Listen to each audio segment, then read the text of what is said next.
하늘의 명령, 하늘의 뜻을 아는 나이를 비유적으로 이루는 말이 바로 지천명입니다. 이때 남자들은 은퇴를 시작합니다. 은퇴라고 하면 한가한 노후를 상상하던 시절이 한때 있었습니다. 평생 일한 것에 대가로 퇴직금이 있고 내 명의로 된 집도 있고 자녀도 취직해서 자기 앞가림을 하고 있으면 불안하지 않을 것 같았습니다. 그런데 지금은 언제 해고가 될지 모르고 집은 모두 은행에 담보가 잡혀 있고 자녀 또한 비정규직으로 불안한 생계를 이어갑니다. 과거에는 너무나 바쁘게 일을 하다가 은퇴 후 너무 무의미한 삶에 적응하는 것에 대한 어려움을 호소하는 분들이 많았습니다. 지금은 여기에 노후 대책에 대한 불안감이 더해집니다. 평균 수명이 늘어나면서 과연 지금 가진 돈으로 몇 살까지 버틸 수 있을지 아무도 장담할 수 없습니다. 은퇴 후 겪게 되는 가장 큰 두려움은 금전적 압박입니다. 자식 키우고 먹고 살고 하다 보면 저축은 언감생심, 빚만 잔뜩 진 상태에서 은퇴하는 것이 현실입니다. 설마 어떻게 되겠지 하면서 한 해 한 해 미루다 은퇴를 맞이하게 됩니다. 우물쭈물하다 이렇게 되어버린 것입니다. 국민연금 빼면 소득원이 하나도 없는 상황을 접하게 되면 두려움이 커집니다. 조금 모아놓은 돈이 있어도 불안하기는 매 한 가지죠.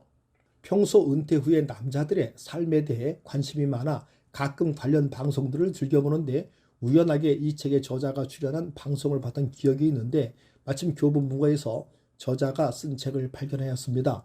남자 독립선언서라는 제목에서 알 수 있듯이 남자 직장인이 실직을 하고 어떻게 살아가야 되는가에 대한 방법론에 초점을 맞춘 책입니다. 이 책은 퇴직 후 인생 후반전을 보내게 될 5060 세대들이 준비해야 할 것을 25가지 매뉴얼로 집약해 놓았습니다. 도서출판 도토리에서 발행된 이치원 작가의 퇴직 이후의 자세와 함께 인생 후반전을 어떻게 살아갈 것인가에 대한 구체적인 방법이 서술되어 있습니다. 은퇴를 한다면 한 번쯤 읽어볼 만한 책인 것 같습니다. 남자들은 회사를 그만두면 만날 사람도 사라집니다. 회사에서 안 좋은 일이 있으면 집에서 위로를 받고자 합니다. 반대로 가정에서 어려움이 있는 경우 회사에서 일을 할 때 차라리 마음이 편합니다. 그런데 직장을 다니지 못하게 되고 함께 일하면서 얘기하던 동료가 사라지면 인생의 고통이 더 심하게 느껴집니다. 회사라는 우산이 없어진 순간 우리는 자신이 아무것도 아닌 존재라는 것을 깨닫습니다. 그래서 또다시 일할 곳을 찾게 됩니다. 은퇴를 앞두고 주위 사람들을 만나면 언제든지 부탁만 하면 함께 일할 것처럼 공치사를 합니다. 하지만 은퇴를 하고 막상 연락을 하면 이런저런 핑계를 댑니다.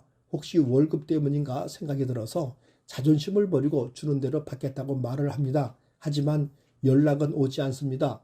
돈이 문제가 아닌 것이라는 것을 깨닫게 됩니다. 다 늙은 나와 일하는 것 자체가 거북한 것입니다. 일할 곳이 없다는 현실이 스스로에 대해서 무가치하다고 생각하게 만듭니다. 우울하고 화가 납니다. 하지만 화에 사로잡히면 안 됩니다. 우울한 감정에서도 벗어나야 합니다. 일단 뭐라도 일을 해야 합니다. 은퇴를 하고 처음에는 뭔가를 배우러 다니기도 합니다. 하지만 돈이 벌리지 않는다는 것이 문제입니다. 기술이 있어야 한다고 나름 요리도 배웠지만 요리도 재능입니다. 결국 다른 사람들을 채용해서 가게를 꾸려가게 됩니다. 그런데 회사에서 과거에 부하 직원들 대하듯 가게 직원들을 대하면 나만 아는 사람이 하나도 없습니다. 손님도 없고 점원도 떠나면 가게는 망하게 마련입니다. 돈을 벌기 위해서 투자를 하기도 합니다. 그런데 젊었을 때부터 부동산에도 투자를 하고 주식도 하던 분은 모르겠지만 나이 들어서 처음 투자를 하면 망하기 십상입니다. 남편이 은퇴를 하고 전업주부인 아내와 하루 종일 시간을 보내는 경우 집에 있으니까 아무래도 이것저것 해달라고 주문하게 됩니다. 남편 입장에서는 별거 아니지만 아내 입장에서는 안 하던 일을 하게 된 셈입니다. 일이 늘어난 아내는 짜증을 내게 되고 남편은 서운해합니다. 여성이 은퇴를 한 경우 역시 갈등이 발생합니다. 남편은 그동안은 일한다는 핑계로 여자가 집안일을 소홀하게 대했다고 생각합니다. 은퇴한 아내에게 이런저런 주문을 합니다. 아내는 과거에는 부탁하지 않던 것을 남편이 부탁하는 것이 기분 나쁘다며 서로 다투게 됩니다. 직장 생활을 할 때는 소속된 집단이 있고 매일 만나는 사람들이 있습니다. 은퇴를 하면 소속 집단도 사라지고 매일 만나는 사람들도 사라집니다. 은퇴할 정도 나이가 되면 회사에서 쉽게 무시당하지 않는 존재입니다. 직급이 있는 경우 내 말을 따라야 하는 부하 직원들이 있습니다. 직급이 없더라도 경륜 때문에 어느 정도는 존중받습니다. 그런데 회사를 그만두면서 집단 내에서 당연히 받던 존중이 사라지고 이러한 형태의 존중은 다른 어떤 곳에서도 보상받을 수 없습니다. 여자들은 식당 허드렛 일이며 청소며 간병인이며 몸이 움직이는 한 자신의 일을 찾아 나섭니다. 서비스업 위주로 기업 환경이 바뀌면서 기회가 늘어나는 것입니다. 그런데 남자들은 경비를 제외하면 막상 할 일이 분명하지 않아서 스트레스가 더하게 되죠. 돈은 없는데 시간이 너무 많다는 것도 문제입니다. 돈도 많고 시간도 많으면 삶이 즐겁습니다. 매일 골프 치고 여행 다니면서 살면 됩니다. 반면 돈은 없는데 시간이 많은 경우 삶이 갑갑하게 짝이 없어집니다. 집을 나서는 순간부터 돈이 듭니다. 처음 한두 번은 친구에게 얻어먹을 수 있지만 나중에는 그것도 눈치가 보입니다. 그래서 하루 종일 집에 있게 됩니다. 임대 수입이나 금융소득이 고정적으로 없는 경우 있는 돈을 까먹어야 합니다. 정해진 돈은 곶감 빼먹듯이 쓰기 시작하면 줄어드는 은행 잔고를 보면서 스트레스를 받습니다. 은퇴하고 돈을 벌지 못하면 심리적으로도 위축됩니다. 직장인들이 월급 몇만 원 더 받고 덜 받고에 목숨을 거는 이유는 자존심이 걸려있기 때문입니다. 남보다 더 받는 만큼 내 가치가 인정받는 것이고 남보다 덜 받는 만큼 무능력한 것입니다. 그런데 은퇴를 하면서 돈을 벌지 못하게 되면 의식적이건 무의식적이건 자존심이 무너져 내립니다. 특히 돈을 벌어오지 않으면 가족들이 자신을 무시할까 두렵습니다. 똑같은 말도 다르게 느껴집니다. 돈 벌 때 신경도 쓰지 않던 가족들의 말 한마디가 자신을 무시하는 것처럼 느껴집니다. 서예를 배우건 운동을 하건 생산적이지 않은 것 같습니다. 그러다 보니 항상 2% 부족합니다. 돈이 벌리지 않으니 그런 것입니다. 아무리 회사에서 경력이 오래되었더라도 이제 더 이상 쓰임이 없습니다. 특히 관리직이 문제입니다. 본인에게는 자랑스러운 경력일지 몰라도 새로운 고용주의 입장에서는 부담스러운 경력일 뿐입니다. 경비 업무가 되었건 택시기사가 되었건 현재 내가 할 수 있는 일을 해야만 합니다. 나를 인정해 주는 곳은 없고 그렇다고 아무 일이나 할 수 없다는 생각에 절망하다 보면 장사라도 해야지 하고 생각이 듭니다. 한 달이 지나 두 달이 되고 반년이 지나고 1년을 보내다 보면 인생이 허전합니다.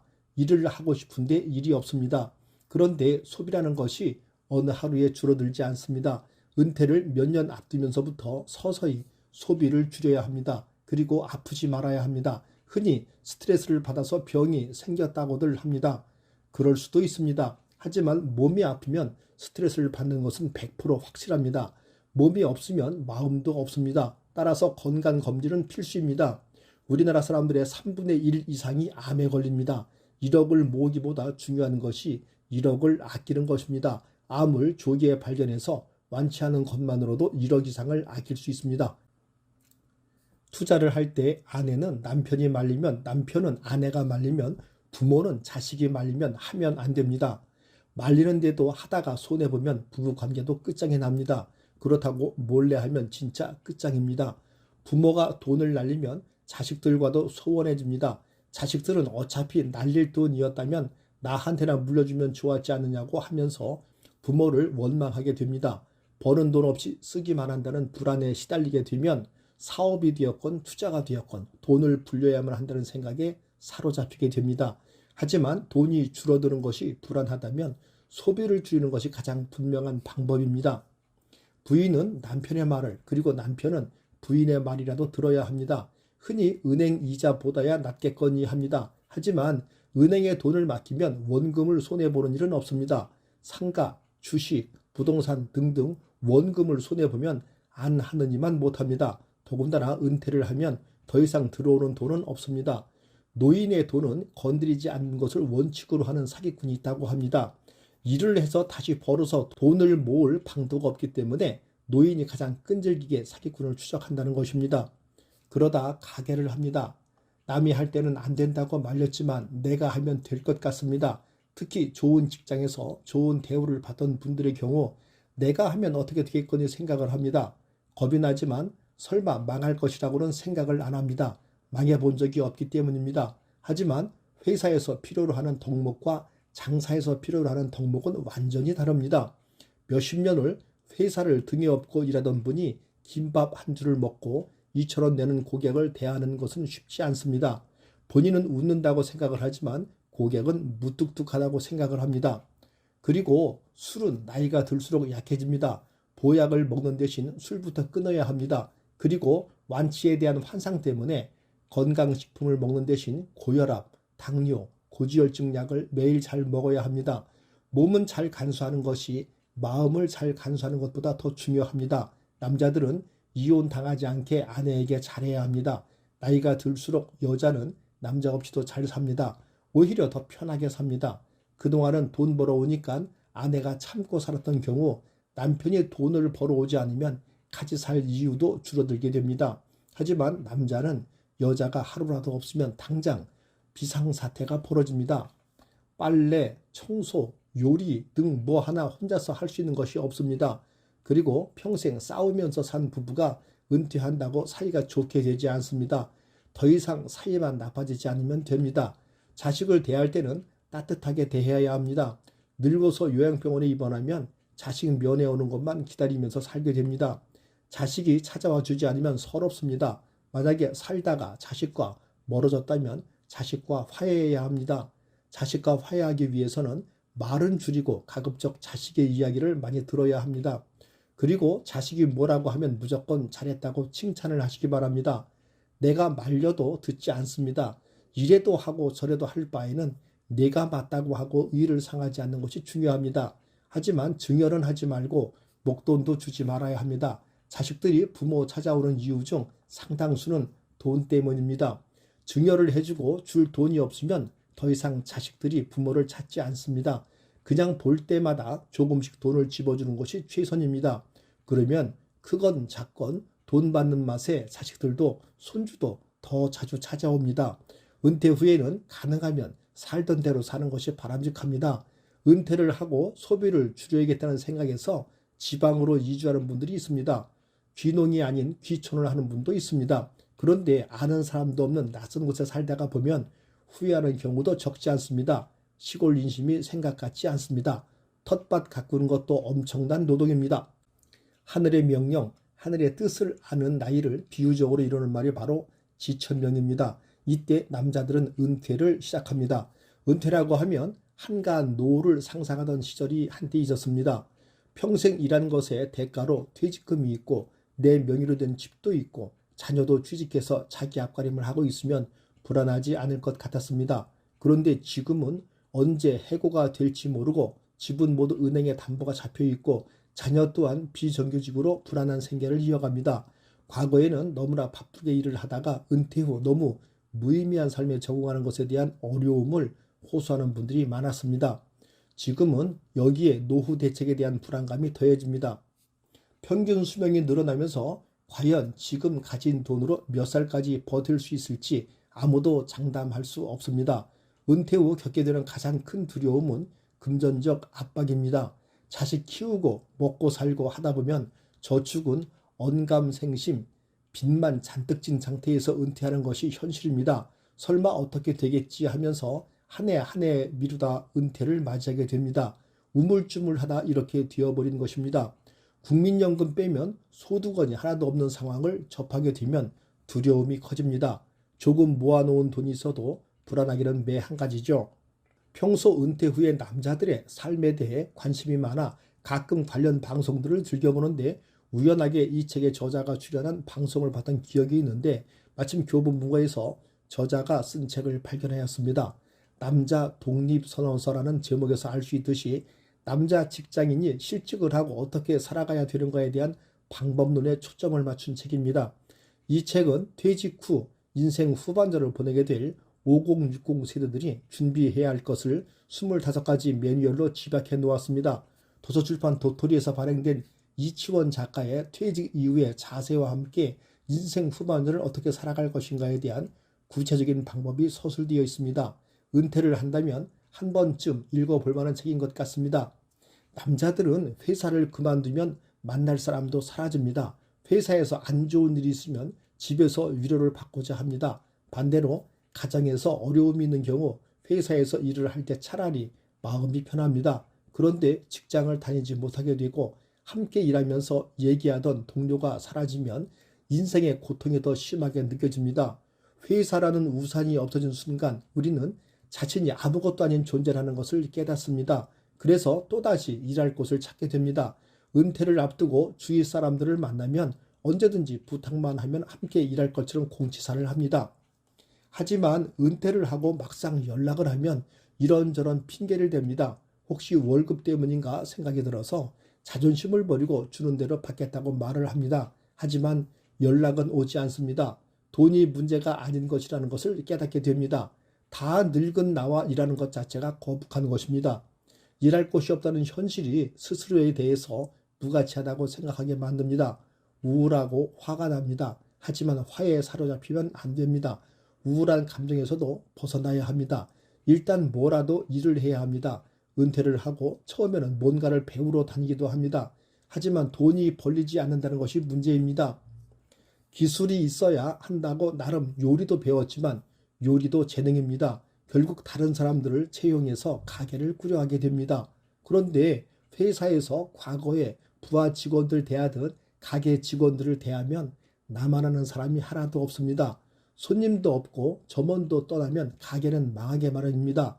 돈을 벌기 위해서 투자를 하기도 합니다. 그런데 젊었을 때부터 부동산에도 투자를 하고 주식도 하던 분은 모르겠지만 나이 들어서 처음 투자를 하면 망하기 십상입니다. 남편이 은퇴를 하고 전업주부인 아내와 하루 종일 시간을 보내는 경우 집에 있으니까 아무래도 이것저것 해달라고 주문하게 됩니다. 남편 입장에서는 별거 아니지만 아내 입장에서는 안 하던 일을 하게 된 셈입니다. 일이 늘어난 아내는 짜증을 내게 되고 남편은 서운해합니다. 여성이 은퇴를 한 경우 역시 갈등이 발생합니다. 남편은 그동안은 일한다는 핑계로 여자가 집안일을 소홀하게 대했다고 생각합니다. 은퇴한 아내에게 이런저런 주문을 합니다. 아내는 과거에는 부탁하지 않던 것을 남편이 부탁하는 것이 기분 나쁘다며 서로 다투게 됩니다. 직장 생활을 할 때는 소속된 집단이 있고 매일 만나는 사람들이 있습니다. 은퇴를 하면 소속 집단도 사라지고 매일 만나는 사람들도 사라집니다. 은퇴할 정도 나이가 되면 회사에서 쉽게 무시당하지 않는 존재입니다. 직급이 있는 경우 내 말을 따라야 하는 부하 직원들이 있습니다. 직급이 없더라도 경륜 때문에 어느 정도는 존중받습니다. 그런데 회사를 그만두면서 집단 내에서 당연히 받던 존중이 사라지고 이러한 형태의 존중은 다른 어떤 곳에서도 보상받을 수 없습니다. 여자들은 식당 허드렛 일이며 청소며 간병인이며 몸이 움직이는 한 자신의 일을 찾아 나섭니다. 서비스업 위주로 기업 환경이 바뀌면서 기회가 늘어나는 것입니다. 그런데 남자들은 경비를 제외하면 막상 할 일이 분명하지 않아서 스트레스가 더하게 되죠. 돈은 없는데 시간이 너무 많다는 것도 문제입니다. 돈도 많고 시간도 많으면 삶이 즐겁습니다. 매일 골프 치고 여행 다니면서 살면 됩니다. 반면 돈은 없는데 시간이 많은 경우 삶이 갑갑하게 짝이 없어집니다. 집을 나서는 순간부터 돈이 듭니다. 처음 한두 번은 친구에게 얻어먹을 수 있지만 나중에는 그것도 눈치가 보입니다. 그래서 하루 종일 집에 있게 됩니다.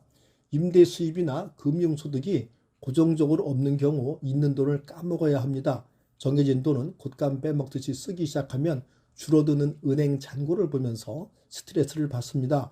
은퇴하고 돈을 벌지 못하면 심리적으로도 위축됩니다. 직장인들이 월급 몇만 원 더 받고 덜 받고에 목숨을 거는 이유는 자존심이 걸려있기 때문입니다. 남보다 더 받는 만큼 내 가치가 인정받는 것이고 남보다 덜 받는 만큼 무능력한 것입니다. 그런데 은퇴를 하면서 돈을 벌지 못하게 되면 의식적이건 무의식적이건 자존심이 무너져 내립니다. 특히 돈을 벌어오지 않으면 가족들이 자신을 무시할까 두렵습니다. 똑같은 말도 다르게 느껴집니다. 돈 벌 때 신경도 쓰지 않던 가족들의 말 한마디가 자신을 무시하는 것처럼 느껴집니다. 서예를 배우건 운동을 하건 생산적이지 않은 것 같습니다. 그러다 보니 항상 2% 부족합니다. 돈이 벌리지 않으니 그런 것입니다. 아무리 회사에서 경력이 오래되었더라도 이제 더 이상 쓰임이 없습니다. 특히 관리직이 문제입니다. 본인에게는 자랑스러운 경력일지 몰라도 새로운 고용주의 입장에서는 부담스러운 경력일 뿐입니다. 경비 업무가 되었건 택시기사가 되었건 현재 내가 할 수 있는 일을 해야만 합니다. 나를 인정해 주는 곳은 없고 그렇다고 아무 일이나 할 수 없다는 생각에 절망하다 보면 장사라도 해야지 하고 생각이 듭니다. 한 달이 지나 두 달이 되고 반년이 지나고 1년을 보내다 보면 인생이 허전합니다. 일을 하고 싶은데 일이 없습니다. 그런데 소비라는 것이 어느 하루에 줄어들지 않습니다. 은퇴를 몇 년 앞두면서부터 서서히 소비를 줄여야 합니다. 그리고 아프지 말아야 합니다. 흔히 스트레스를 받아서 병이 생겼다고들 합니다.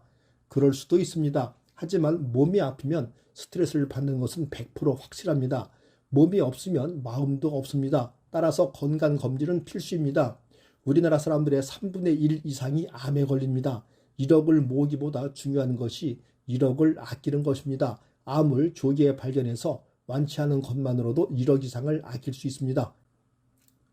투자를 할 때 아내는 남편이 말리면, 남편은 아내가 말리면, 부모는 자식이 말리면 하면 안 됩니다. 말리는데도 하다가 손해보면 부부관계도 끝장이 납니다. 그렇다고 몰래 하면 진짜 끝장입니다. 부모가 돈을 날리면 자식들과도 소원해집니다. 자식들은 어차피 날릴 돈이었다면 나한테나 물려주면 좋았지 않느냐고 하면서 부모를 원망하게 됩니다. 버는 돈 없이 쓰기만 한다는 불안에 시달리게 되면 사업이 되었건 투자가 되었건 돈을 불려야만 한다는 생각에 사로잡히게 됩니다. 하지만 돈이 줄어드는 것이 불안하다면 소비를 줄이는 것이 가장 분명한 방법입니다. 부인은 남편의 말을, 그리고 남편은 부인의 말이라도 들어야 합니다. 흔히 은행 이자보다야 낫겠거니 합니다. 하지만 은행에 돈을 맡기면 원금을 손해보는 일은 없습니다. 상가, 주식, 부동산 등등 원금을 손해보면 안 하느니만 못합니다. 더군다나 은퇴를 하면 더 이상 들어오는 돈은 없습니다. 노인의 돈은 건드리지 않는 것을 원칙으로 하는 사기꾼이 있다고 합니다. 일을 해서 다시 벌어서 돈을 모을 방도가 없기 때문에 노인이 가장 끈질기게 사기꾼을 추적한다는 것입니다. 그러다 가게를 합니다. 남이 할 때는 안 된다고 말렸지만 내가 하면 될 것 같습니다. 특히 좋은 직장에서 좋은 대우를 받던 분들의 경우 내가 하면 어떻게 되겠거니 생각을 합니다. 겁이 나지만 설마 망할 것이라고는 생각을 안 합니다. 망해본 적이 없기 때문입니다. 하지만 회사에서 필요로 하는 덕목과 장사에서 필요로 하는 덕목은 완전히 다릅니다. 몇십 년을 회사를 등에 업고 일하던 분이 김밥 한 줄을 먹고 2,000원 내는 고객을 대하는 것은 쉽지 않습니다. 본인은 웃는다고 생각을 하지만 고객은 무뚝뚝하다고 생각을 합니다. 그리고 술은 나이가 들수록 약해집니다. 보약을 먹는 대신 술부터 끊어야 합니다. 그리고 완치에 대한 환상 때문에 건강식품을 먹는 대신 고혈압, 당뇨, 고지혈증 약을 매일 잘 먹어야 합니다. 몸은 잘 간수하는 것이 마음을 잘 간수하는 것보다 더 중요합니다. 남자들은 이혼 당하지 않게 아내에게 잘해야 합니다. 나이가 들수록 여자는 남자 없이도 잘 삽니다. 오히려 더 편하게 삽니다. 그동안은 돈 벌어오니까 아내가 참고 살았던 경우 남편이 돈을 벌어오지 않으면 같이 살 이유도 줄어들게 됩니다. 하지만 남자는 여자가 하루라도 없으면 당장 비상사태가 벌어집니다. 빨래, 청소, 요리 등 뭐 하나 혼자서 할 수 있는 것이 없습니다. 그리고 평생 싸우면서 산 부부가 은퇴한다고 사이가 좋게 되지 않습니다. 더 이상 사이만 나빠지지 않으면 됩니다. 자식을 대할 때는 따뜻하게 대해야 합니다. 늙어서 요양병원에 입원하면 자식 면회 오는 것만 기다리면서 살게 됩니다. 자식이 찾아와 주지 않으면 서럽습니다. 만약에 살다가 자식과 멀어졌다면 자식과 화해해야 합니다. 자식과 화해하기 위해서는 말은 줄이고 가급적 자식의 이야기를 많이 들어야 합니다. 그리고 자식이 뭐라고 하면 무조건 잘했다고 칭찬을 하시기 바랍니다. 내가 말려도 듣지 않습니다. 이래도 하고 저래도 할 바에는 내가 맞다고 하고 의를 상하지 않는 것이 중요합니다. 하지만 증여는 하지 말고 목돈도 주지 말아야 합니다. 자식들이 부모 찾아오는 이유 중 상당수는 돈 때문입니다. 증여를 해주고 줄 돈이 없으면 더 이상 자식들이 부모를 찾지 않습니다. 그냥 볼 때마다 조금씩 돈을 집어주는 것이 최선입니다. 그러면 크건 작건 돈 받는 맛에 자식들도 손주도 더 자주 찾아옵니다. 은퇴 후에는 가능하면 살던 대로 사는 것이 바람직합니다. 은퇴를 하고 소비를 줄여야겠다는 생각에서 지방으로 이주하는 분들이 있습니다. 귀농이 아닌 귀촌을 하는 분도 있습니다. 그런데 아는 사람도 없는 낯선 곳에 살다가 보면 후회하는 경우도 적지 않습니다. 시골 인심이 생각 같지 않습니다. 텃밭 가꾸는 것도 엄청난 노동입니다.